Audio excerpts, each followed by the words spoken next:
అద్భుత సువార్త, అద్భుత సువార్త, అద్భుత సువార్త, అద్భుత సువార్త.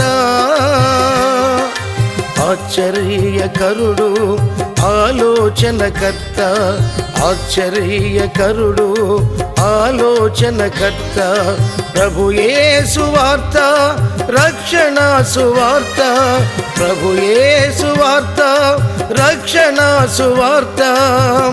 అద్భుత సువార్త, అద్భుత సువార్త, అద్భుత సువార్త, అద్భుత సువార్త. యెషయా గ్రంథం 9వ అధ్యాయం 6వ వచనటువంటి లేఖన భాగాన్ని ఈ సమయంలో చదువుకుందాం. ఏలయనగా మనకు శిశువు పుట్టెను, ఏలయనగా మనకు శిశువు పుట్టెను, మనకు కుమారుడు అనుగ్రహించబడెను, ఆయన భుజం మీద రాజ్యభారముండును.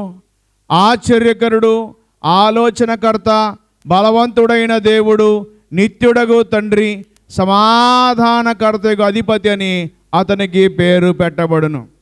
ఇది మొదలుకొని మితి లేకుండా దానికి వృద్ధియు క్షేమమును కలుగునట్లు సర్వకాలము దావీదు సింహాసనమును రాజ్యమును నియమించను. న్యాయం వలన నీతి వలన రాజ్యమును స్థిరపరచుటకు అతడు సింహాసనాసీనుడై రాజ్య పరిపాలన చేయును. సైన్యప్రతి యెహోవా ఆసక్తి కలిగి దీనిని నెరవేర్చును. ప్రభు మన వెనుకలి మాటలు దీవించును గాక. ఆమె. చాలా కొద్ది నిమిషాలు ప్రభు యొక్క నామంలో ఉన్నటువంటి శక్తిని మనం గుర్తు చేసుకొని ముగించుకుందాం. చాలామందికి వారు పుట్టినప్పుడు అనేక రకాల పేర్లు పెడుతుంటారు. ముద్దు పేరు ఉంటుంది, ఇంకో పేరు ఉంటుంది. కానీ ప్రభువుకి ఇవ్వబడినటువంటి నామం, ఆయనకున్నటువంటి ఆ నామంలో ఉన్నటువంటి గొప్ప విధానాన్ని ఒకసారి జ్ఞాపకం చేసుకుందాం. 5 నామాలు మనం అక్కడ గుర్తు చేసుకుంటాం. నాతో పాటు అందరూ కూడా చెప్పండి అక్కడ రాయబడినటువంటి మాట. ఆశ్చర్యకరుడు, ఆశ్చర్యకరుడు, ఆలోచనకర్త, బలవంతుడైన దేవుడు, నిత్యుడగు తండ్రి, సమాధానకర్తకు అధిపతి. ఆశ్చర్యకరుడు, ఆలోచనకర్త, బలవంతుడైన దేవుడు, నిత్యుడగు తండ్రి, సమాధానకర్తయగు అధిపతి. మరొకసారి, ఆశ్చర్యకరుడు, ఆలోచనకర్త, బలవంతుడైన దేవుడు, నిత్యుడగు తండ్రి, సమాధానకర్తయగు అధిపతి. ఈ 5 నామాలు ఆయన నామాన్ని, ఆయనలో ఆ నామంలోని శక్తిని గుర్తు చేస్తాయి. ముంగమూరి దేవదాసయ్య గారు పాడుతూ ఒక మాట అంటారు, యేసు నీ తలపే నాకు ఎంతో హాయి అంటాడు. యేసు నీ తలపే నాకు ఎంతో హాయి అంటాడు. ఆయన తలంచుకోవడమే గొప్ప హాయిగా చెప్తాడు. ఆయన్ని తలంచుకున్నప్పుడు హాని ఉండదు, హాయి ఉంటుంది. ఆయన తలంచినప్పుడు క్షేమం ఉంటుంది, క్షామం ఉండదు.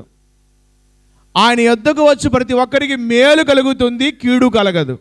మనం బాగా గుర్తుపెట్టుకోవాల్సినటువంటి అంశం, ఎందుకు యేసుక్రీస్తు ప్రభువారు ఈ లోకానికి ఉద్భవించారు?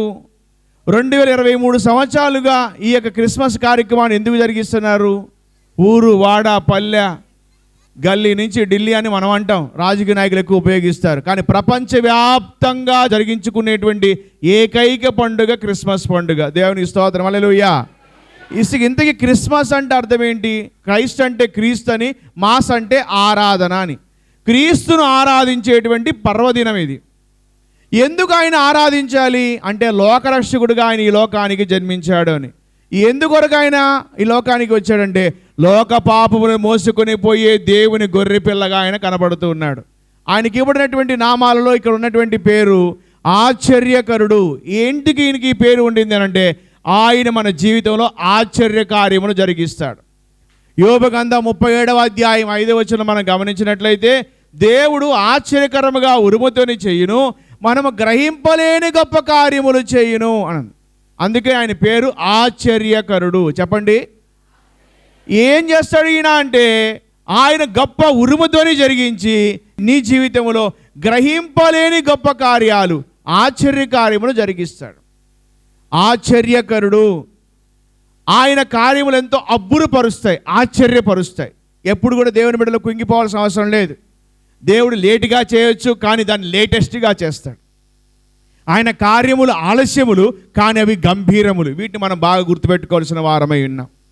ఆయన నామాన్ని ఎప్పుడైతే నువ్వు ఉచ్చరిస్తావో, ప్రభా నీవు ఆశ్చర్యకరుడు కదా, ఈ నామాన్ని నేను గణపరుస్తున్నాను అని నువ్వు ఎప్పుడైతే నువ్వు నీ నోరారా ఆశ్చర్యకరుడైన యేసుని జ్ఞాపకం చేసుకుంటావో, తప్పకుండా నీ జీవితంలో ఆశ్చర్య కార్యాలు దేవుడు జరిగిస్తాడు. రెండోది గమనించినట్లయితే ఆయన ఆలోచనాకర్త. యెహోవా ఆలోచన సదాకాలము నిలుచును అని దేవుని యొక్క వాక్య భాగంలో రాయబడి ఉంది. నరుని ఆలోచన అనేక రకములుగా పుట్టును, కానీ అవి దేనికి ఉపయోగపడు? యెహోవా యొక్క కార్యమే స్థిరము అని ఉంటుంది. అనేక రకాల ఆలోచనలు వస్తాయి, పుట్టగొడుగులాగా పెరుగుతూ ఉంటాయి, రకరకాలైనటువంటి ఆలోచన విధానాలతో అడుగులు ముందుకు వేస్తూ ఉంటాం. కానీ మన ఆలోచన అంతా కూడా వాక్యం ఉంటుంది, నరుని ఆలోచన యావత్తు చెడ్డది అని ఉంది. అంటే మనం ఎప్పుడు కూడా ఎలాగ ఆలోచిస్తాము అంటే చాలా వ్యతిరేకమైనటువంటి పరిస్థితుల్లో ఉంటాం. స్వార్థపూరితంగా ఆలోచించవచ్చు, లాభసాటిగా ఆలోచించవచ్చు, దీనివల్ల నీకేదో లబ్ధి కోరుకుంటూ నువ్వు ఆలోచించవచ్చు, దీనివల్ల ఇంకోరికి ఏదో నువ్వు కోరుకోవచ్చు. ఎక్కువగా మనం గమనిస్తున్నాం, ప్రజెంట్ ట్రెండ్ ఏముందంటే ఎమోషనల్ బ్లాక్మెయిల్ అని ఎక్కువ ఉంది. అంటే ఏంటి తెలుసా, మన భావోద్వేగాలని అవతల వాళ్ళు ఏం చేస్తారు, క్యాష్ చేసుకుంటున్నారు. అంటే ఒక రకంగా చెప్పాలంటే మన బలహీనత అవతల వాడికి బలంగా మారుతుంది, బూస్ట్ అయిపోతున్నాడు వాడు. మనకున్నటువంటి సమస్యలన్నీ వానికి చెప్పడం ద్వారా ఇంకా మనం సమస్యలు ఎక్కువ తెచ్చుకుంటున్నాం. కానీ వాక్యం జలవేస్తుంది, ఆలోచనాకర్త అయిన యేసును జ్ఞాపకం చేసుకుంటే, ఆలోచనాకర్త అయిన ప్రభుని జ్ఞాపకం చేసుకుంటే ఆయన నీకు ఆలోచన దయచేస్తాడు. ఎలా అడుగులు ముందుకు వేయాలో, ఏం జరిగించాలో చెప్తాడు. ఆలోచనాకర్త అయినటువంటి ప్రభు యొక్క సహాయం నీ కావాలి అని అంటే దేవుని ఆలోచన అడగాలి. వాక్యం రాయబడింది, భూమి కంటే ఆకాశం ఎంత ఉన్నతంగా ఉండిందో ఆయన ఆలోచన అంత గొప్పగా ఉంటాయంట. పైనుండి వచ్చినటువంటి వర్షం ఏ విధంగా విత్తువానికి విత్తనమును భుజించువానికి ఆహారము దయచేస్తుందో ఆయన నోట నుండి వచ్చే ప్రతి మాట కూడా అదే విధంగా ఉంటుంది. కాబట్టి దేవుని ఆలోచన కొరకు కనిపెట్టాలి, దేవుని యొక్క సహాయం కొరకు కనిపెట్టాలి. తప్పకుండా ఆయన నీకు ఆలోచన చెప్పి ముందుకు నడిపించేటువంటి వాడైనాడు. అందుకే ఆయన పేరు రాయబడింది ఆలోచనాకర్త. మొదటి చెప్పండి, ఆశ్చర్యకరుడు. రెండో చూస్తున్నాం, ఆలోచనకర్త. మూడోదిగా మనం గమనించినట్లయితే ఆయన బలవంతుడైన దేవుడు. 18వ కీర్తన 1వ వచనం చూస్తాం, యెహోవా నా బలమా అని భక్తుడు అంటాడు. నన్ను బలపరచువాని నేను సమస్తము చేయగలను పౌలు అంటాడు. నీ బలహీనత యందు నా శక్తి పరిపూర్ణమవుతుంది అంటాడు దేవుడు. ఇంకా మన సమస్యలను వారికి బలమిచ్చేవాడు ఆయనే, కృంగిన వారు లేవనెత్తువాడు ఆయనే, శక్తులకు బలాభివృద్ధి కలుగు చేయవాడు ఆయనే. మనం అనుకుంటాం చాలామంది నా బలగం నా వాళ్ళే అనుకుంటాం. కాదు, పప్పులో కాలేసినట్టే నువ్వు. నీ బంధు బలగం, నీ వదానం అన్నీ కూడా, నీ పరిస్థితులన్నీ కూడా కొంతవరకే పనిచేస్తాయి. ఇది చిరుకాలమైనటువంటి ప్రేమ ఆప్యాయతలు, కానీ దేవునిది చిరకాలం ఉండేటువంటిది. ఆయన ఎప్పటి వరకు అంటే ఆయన శాశ్వత కాలం ప్రేమించేవాడు. అందుకని అంటాడు ఆయన, శాశ్వతను ప్రేమతో నేను ప్రేమించున్నాను కనుక విడవక నీడలా కృప చూపుతాను అని. బలవంతుడైన దేవుడు ఎప్పుడు నీకు సహాయం చేస్తాడు అని అంటే నీవు దేవుని బలాన్ని కోరుకున్నప్పుడు. కీర్తన రాయబడి ఉంది, బలము నాది అంటాడు దేవుడు. బలం ఎవరిదంట? బలం అంటే స్ట్రెంగ్త్ అంటాం. నువ్వు ఎప్పుడు బలహీనుడిగా ఉంటావో ప్రభువా నీ బలం నాకు అనుగ్రహించానంటే తప్పకుండా నిన్ను బలపరిచి ముందుకు నడిపిస్తాడు. కార్య ఆరంభము కంటే కార్య అంతం మేలు అని అంటాడు. కార్యం ఆరంభించేవాడు ఆయనే, ముగించేటువంటి వాడు ఆయనే. అయితే నువ్వు చేయాల్సిన పని ఏమనంటే ఆయన మీద ఆనుకుంటే తప్పక సమస్తము సమకూడి జరిగిస్తాడు. వాక్యం ఉంటుంది, ఎవని మనస్సు నీ మీద ఆనుకునో వాడిని పూర్ణ శాంతి గల వానిగా కాపాడుతానంటాడు. ఆ పూర్ణ శాంతిలో పూర్ణ బలం ఉంటుంది. ఈరోజు దైవికమైన బలం కొరకు మనం ప్రయత్నం చేయాలి, ప్రార్థన చేయాలి. నాకు అన్నీ ఉన్నాయి కాబట్టి నాకు ఏదో అంత ఉపయోగం అనుకున్నారేం. కాదు, దైవికమైనటువంటి బలాన్ని మనం కోరుకోవాలి. బలవంతుడైన దేవుడు నీకు తప్పకుండా సహాయం చేస్తాడు. బైబిల్లో చాలా ఉదాహరణలు ఉన్నాయి, కానీ సమయాభావాన్ని బట్టి నేను ముగింపులోకి తీసుకొని వస్తా ఉన్నా. మొట్టమొదటి చూస్తున్నాం, ఆయన ఆశ్చర్యకరుడు. నువ్వు నమ్మితే నీ జీవితంలో ఆశ్చర్యకార్యాలు జరిగిస్తాడు. రెండవది ఆలోచనాకర్త. దేవుని ఆలోచన సదాకాలం ఉంటుంది, మన ఆలోచన కొంతవరకే పనిచేస్తుంది.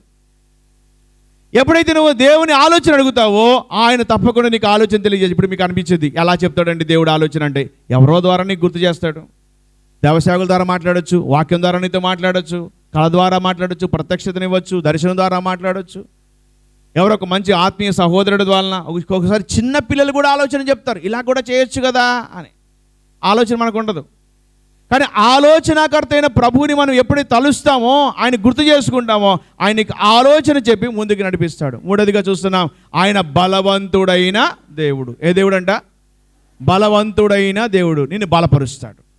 సమస్తమైన బలహీనతలపై నీకు జయమిచ్చి నేను అడుగులు ముందుకు వేసేట్టుగా నీకు సహాయం చేయడానికి ఆయన ఇష్టపడుతున్నాడు. నాలుగోదిగా చూసినట్లయితే ఆయన నిత్యుడగు తండ్రి. ఏ తండ్రి? మన నాన్న కొంతవరకే టైం ఉంటుంది.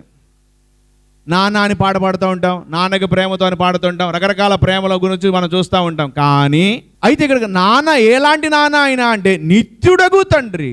ఓ చక్కని మాట ఉంటుంది 66వ అధ్యాయంలో 12-13 వచనాలు గమనించినట్లయితే, యెషయాలో తల్లి వలె ఆదరిస్తాను అంటాడు. తల్లి వలె ఆదరిస్తాను అంటాడు. రెండవదిగా చూస్తే తండ్రి వలె పోషిస్తాడు, ఆయన సంరక్షిస్తాడు. ఈ నిత్యుడగు తండ్రి బాగా గుర్తుపెట్టుకోవాలి. ఒక దావసేవకుడు అన్నాడు, మనకి ఈ లోక తండ్రి కంటే కూడా మనకు ఒక పెద్ద నాన్న ఉన్నాడు పరలోకమందు, ఆయన తప్పక మనకు సహాయం చేస్తాడు. ఈ నాన్న మన పరువులను బట్టో పరిస్థితులను బట్టో నువ్వు చెప్పిన మాట వినలేదనో పక్కకు పెట్టేయచ్చు, కానీ ఆయన మాత్రం ప్రేమ చూపి నీ కొరకు ఎదురు చూస్తూ ఉంటాడు. నువ్వు ఏ బలహీనతలోకి వెళ్ళినా సరే. వాక్యంలో ఉంటుంది యెషయా గ్రంథంలో, ఆయన మీ దయ చూపాలని మిమ్మల్ని మీ కొరకు ఆయన ఆలస్యము చేయించున్నాడు, మిమ్మల్ని కరుణించవాలని ఆయన నిలబడి ఉన్నాడు అంటాడు. లోబడిన ప్రజల వైపు దినమెల్లా చేతులు చాచి పిలుస్తున్నాడు అని ఉంటుంది. దేనికి? తమ ఇష్టానుసారంగా వెళ్ళిపోతాడు. తప్పిన కుమారుడి కథ మనకు బాగా తెలుసు. లోకాసువార్త 15వ అధ్యాయంలో వాడు ఇష్టానుసారంగా ఆస్తిని తీసుకుని వెళ్ళాడు, దుర్వ్యాపారం చేశాడు, వేశ్యలతో గడిపాడు, మొత్తం నష్టం చేసుకున్నాడు. ఆఖరికి పందులు తినే పొట్టు తినాల్సిన పరిస్థితి వచ్చింది.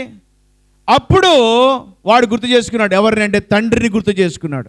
నా తండ్రి ఇంటి దగ్గర పని వాళ్ళు చాలామంది ఉన్నారు కదా, ఈయన కూడా వెళ్ళి కూలోడిలాగా ఉంటే బతుకుతే సరిపోయింది అనుకున్నాడు. కానీ తండ్రి వాడిని చేర్చుకున్న తర్వాత కూలివాడిగా చూడలా. ఎలా చూశాడు? ఆయన కుమారుడుగానే చూశాడు. అందుకే ఆయన పేరు నిత్యుడగు తండ్రి. ఆయన నిన్ను పోషిస్తాడు, ఆయన నిన్ను బలపరుస్తాడు, తప్పక సహాయం చేస్తాడు. చివరి మాట మనకు గమనించినట్లయితే ఆయన సమాధానకర్తకు అధిపతి అని చూస్తున్నాం. ప్రభు స్తోత్రం, హల్లెలూయా. సమాధానకర్తకు అధిపతి ఏం చేస్తాడు? నీకు సమాధానం ఇస్తాడు. ఎప్పుడు ఇస్తాడు సమాధానం? లూకాసువార్త 2వ అధ్యాయం 14వ వచనం రాయబడుతుంది, ఆయనకి ఇష్టలైన మనుషులకు భూమి మీద సమాధానము అన్నది. ఎవరికంట? ఇష్టంగా నువ్వు బతికావు అనుకో, నీకు సమాధానం ఇస్తాడు. సమస్త జ్ఞానకు మించిన దేవుని సమాధానం యేసుక్రీస్తు వలన మీ హృదయములకు మీ తలంపులు కావలి ఉండును గాక అని ఉంటుంది. సమాధానకర్తకు అధిపతి ఆయన దేవుడు శీఘ్రముగా సాతాను మీ కాళ్ళ కింద చితకు దొక్కించును అని ఉంటుంది మరొక చోట. దైవికమైన సమాధానం లేక కొట్టుమిట్టాడుతున్న వాళ్ళు చాలామంది ఉన్నారు. నిద్రపోతున్నాం అనుకుంటున్నాం, నిద్ర పట్టదు.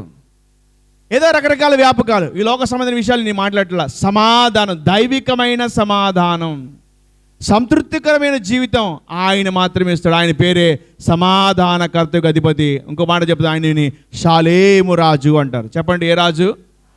షాలేము రాజు. షాలోం, షాలోం అని పిలుస్తాం. షాలోం అంటే అర్థం ఏంటంటే సమాధానము. ఎవరికి ఇస్తాడు? దూత చెప్తున్నాడు, భూమి మీద ఆయనకి ఇష్టమైన మనుషులకు సమాధానం ఇస్తాను. ఈరోజు సమాధానకరుడైన ప్రభువుగా ఆయన మన ముందు కనబడుతూ ఉన్నాడు. ఈ 5 విషయాలు రోజు లేవగానే ఈ 5 నామాలని మనం జ్ఞాపకం చేసుకోవాలి. ఏదో వల్లె వేసినట్టు కాదు, కానీ ప్రభా నువ్వు ఆశ్చర్యకరుడువు కదా, నా జీవితంలో ఆశ్చర్యం జరిగించండి. నువ్వు ఆలోచనకర్తవు కదా, నా జీవితంలో మంచి ఆలోచన దయచేయండి. నాకు ఈరోజు మంచి ఆలోచన చెప్పండి. అంత మాత్రం కాకుండా నువ్వు బలవంతుడైన దేవుడివి కదా, నీ బలమైన కార్యం నా జీవితంలో జరిగించండి ప్రభా. నిత్యుడగు తండ్రివి కదా, నా చేయి పట్టుకుని నడిపించండి ప్రభా. సమాధానకర్తకు అధిపతివి కదా, నా జీవితంలో సమాధానం దయచే, నా కుటుంబంలో సమాధానం దయచే, నా ప్రతి పరిస్థితుల్లో మీరు సమాధానం దయచేయండి మనం ప్రార్థించినట్లయితే దేవుడు తప్పక సహాయం అనుగ్రహించేటువంటి వాడై ఉన్నాడు. ఇంకొక పేరు, ఆయన పేరు ఇమ్మానుయేలు దేవుడు. ఏ దేవుడు అంట? ఇమ్మానుయేలు అనే మాటకు వాక్యం చెప్తుంది, భాషాంతరమైన దేవుడు మనకు తోడు అని చెప్తున్నాడు. ఆయన మనకు తోడై ఉండి నడిపించేటువంటి వాడై ఉన్నాడు. కనుక ప్రభువుని పిల్లరా, రక్షకుడైన యేసు, అభిషక్తుడైన యేసు ఈరోజు మన నుండి కోరితే ఏమనంటే, నీవు నన్ను నమ్మినట్లయితే, నన్ను ఆశ్రయించినట్లయితే ఆశ్చర్యకరుడుగా, ఆలోచనకర్తగా, బలవంతుడైన దేవునిగా, నిత్యుడగు తండ్రిగా, సమాధానకర్తకు అధిపతిగా, ఇమ్మానుయేలు దేవునిగా నీకు తోడై నిన్ను రక్షిస్తానని రక్షకుడు మన ముందుకు నిలబడి ఉన్నాడు. హృదయంలోకి ఆహ్వానిద్దాం. దేవుని సన్నిధిలో చిన్న మాట ప్రార్థన చేసుకుందాం. ప్రభు మిగిలి మాటలు దీవించును గాక.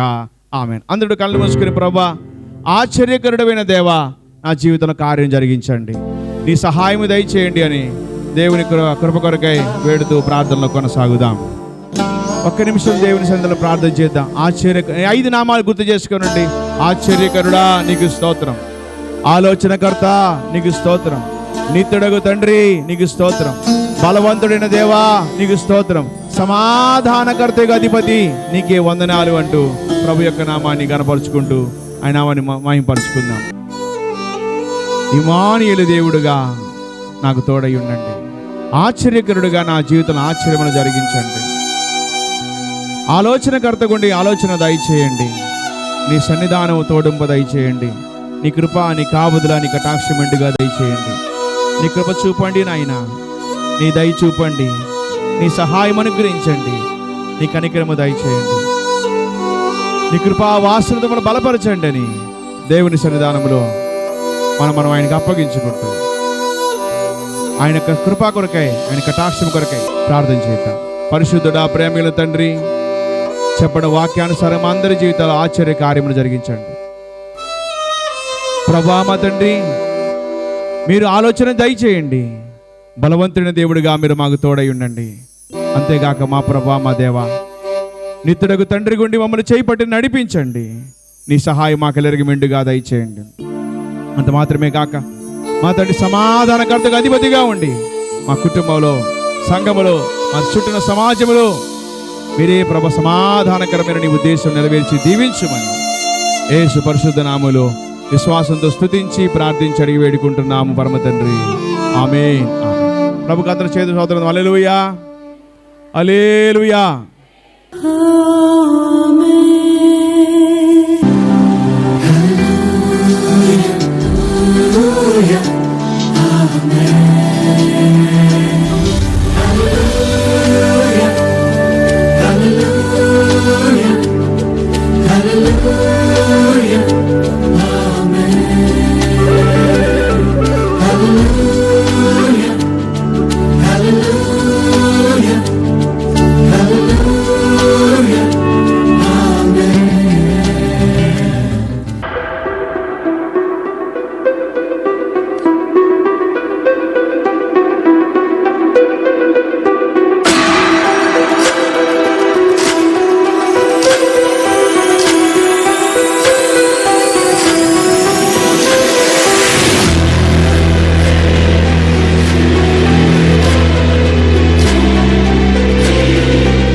రామయ్య గారు మీరండి. వెంకటేష్ గారు ఉన్నారా? రండి.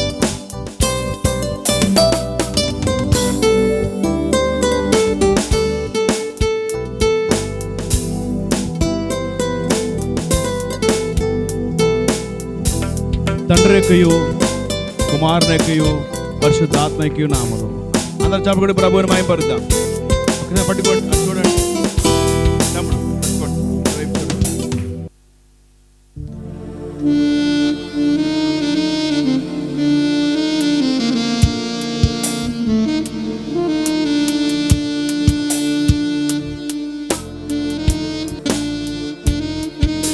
ఆనంద్ గారు, మీరు పాస్టర్ మీరు చాలా ఇచ్చారు. అందరూ చప్పట్లు కొట్టాలి. ఇంకా దేవుని ప్రేమించి మన సంఘాన్ని అభివృద్ధి పరుస్తూ సంఘ సభ్యుల కొరకు ప్రార్థిస్తూ వాళ్ళ క్షేమం కోసం నిరంతరము శ్రమిస్తున్నటువంటి దైవ సేవకులు ఈ సన్మాన కార్యక్రమం అందరూ ఉత్సాహంగా చప్పట్లు కొట్టాలి.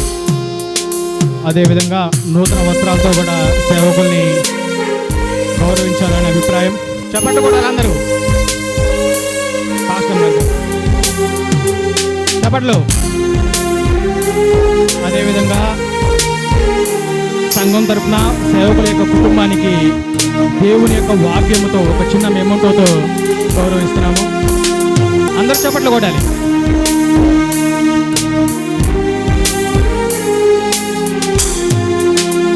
చాలా వందనాలు. ప్రభునామలో మీకు ఈ యొక్క ప్రేమను బట్టి ప్రభునామలో హృదయపూర్వక వందనాలు తెలియజేస్తున్నాను. ప్రభు అయిన యేసుక్రీస్తు నామంలో చేరి వచ్చిన మీ అందరికీ ప్రత్యేకమైన క్రిస్మస్ శుభాలు తెలియజేస్తున్నాను. సాధారణంగా మేము ఎప్పుడు మరుగునుండడానికే ఇష్టపడతాం. ఎందుకంటే మాకు చాలా భయం. దేవుడే మహిమపరచబడాలి, ఆయన నామం మాత్రమే ఘనపరచబడాలి. ఆయన సాధనములుగా దేవుడు మమ్మల్ని నిలబెట్టి వాడుకుంటున్నాడు. కేవలం ఇది ఆయన కృప మాత్రమే. వాక్యంలో కూడా వ్రాయబడి ఉంటుంది ఏమనంటే, దేవుని దయచేతనే మీకు ఈ యాజకత్వపు బాధ్యత అప్పగింపబడి ఉన్నది అని. అంటే కేవలము దేవుడు దయ చూపటం వల్ల మాత్రమే మేము సేవా పరిచర్యను దేవుని మహాకృపతో మీ అందరి సహకారముతో ప్రార్థనలతో మాత్రమే ముందుకు తీసుకెళ్ళగలుగుతున్నాం. కానీ అంతకు మించి మా అతిశయము మాకున్న జ్ఞానము ఏది కూడా కాదు. మేము కేవలము నిమిత్త మాత్రులము, ఆయన చేతిలో పనివారము అంతే. సాధారణంగా అంటే చాలా చోట్ల ఇలాంటి సన్మానాలు జరగచ్చు, కానీ మేము అన్ఎక్స్పెక్టెడ్గా ఇలా ఉండేసరికి నాకైతే వణుకొస్తుంది. ఎందుకంటే మేము ఎప్పుడు ఆశించము ఇలాంటి పరిస్థితులను. మేము ఆశించేది మీ ప్రార్థనలు, మీ యొక్క ప్రేమ మాత్రమే. దేవునికి స్తోత్రం, హల్లెలూయా.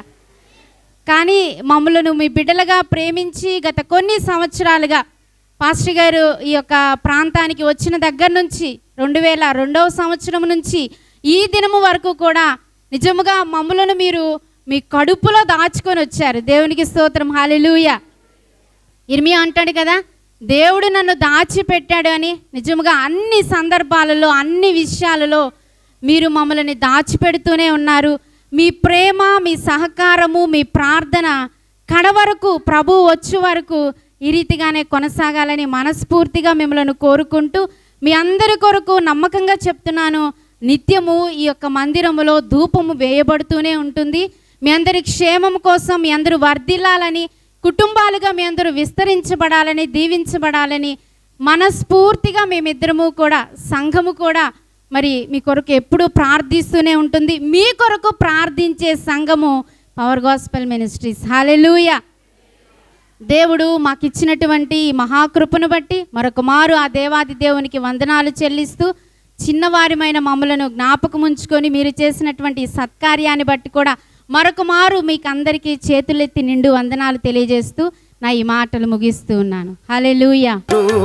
ఆలోచనకర్త, ఆశ్చర్యకరుడు, ఆలోచనకర్త, ప్రభు యేసు వార్త, రక్షణ సువార్త, ప్రభు యేసు వార్త, రక్షణ సువార్త, అద్భుత సువార్త, అద్భుత సువార్త, అద్భుత సువార్త, అద్భుత సువార్త.